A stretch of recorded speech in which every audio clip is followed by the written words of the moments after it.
Cockroach Janata பார்ட்டியோட லீடர்னு கூட சொல்லலாம். அந்த அபிஜித் போராட்டத்துக்கு என்ட்ரி கொடுக்கும்போதே கையில் அம்பேத்கரோட பயோகிராஃபி மாதிரி ஒரு புக்கை வச்சு காட்டிட்டு இந்த உலகத்தை ஏமாத்துறதுக்கு முதல்ல எடுக்கக்கூடிய ஆயுதம் அம்பேத்கர் தான். தமிழ்நாடு எடுத்திங்கன்னா பெரியார், அம்பேத்கர். ஸோ அந்த மாதிரி தான் அது எடுப்பாங்க. அதை வச்சு தான் அவங்க இது பண்ண முடியும். ஏன்னா பட்டியலினத்து மக்கள் தான் இந்த இந்தியாவில் வந்து 30%, 35% மேலே இருக்காங்க எல்லா ஸ்டேட்லேயும். சரி, அப்போ வந்து மெஜாரிட்டி அவங்க தான் இருக்காங்கன்றனால அவங்கள அடிப்படையாக வச்சு தான் ஏமாற்றுவாங்க. அம்பேத்கரையா ஆயுதமாக தான் பயன்படுத்துகிறாங்க. அம்பேத்கர் தான் ஆயுதமாக பயன்படுத்துவாங்க நேஷனல் லெவலில். இப்போ தமிழ்நாடு அப்படின்னா பெரியார், அம்பேத்கர், பிரபாகரன். சின்ன பிள்ளைங்கள்லாம் கேட்க கொடுத்தீங்கன்னா மேலே இருக்க செடியை மட்டும் தின்றுவாங்க. இன்னொரு பிள்ளை பார்த்தீங்கன்னா செடியை எடுத்துச்சுன்னா அந்த இதை மட்டும் நக்கி தின்றுவோம். கேட்க திங்காது. அது மாதிரி மூணையும் திங்கிறவங்க இருக்கான். ஃப்ரெஷ் கேக்கை வச்சு அதுக்காக அந்த கேக் செய்கிறது.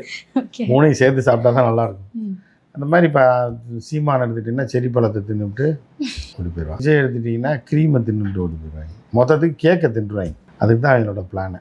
அதுக்கு முதல்ல எடுக்கிறது அம்பேத்கர் தான். அது தமிழ்நாடுனா இது மூணில் ஏதாவது ஒன்று எடுத்து அதை வச்சு தான் மக்களை ஏமாற்றுவாங்க.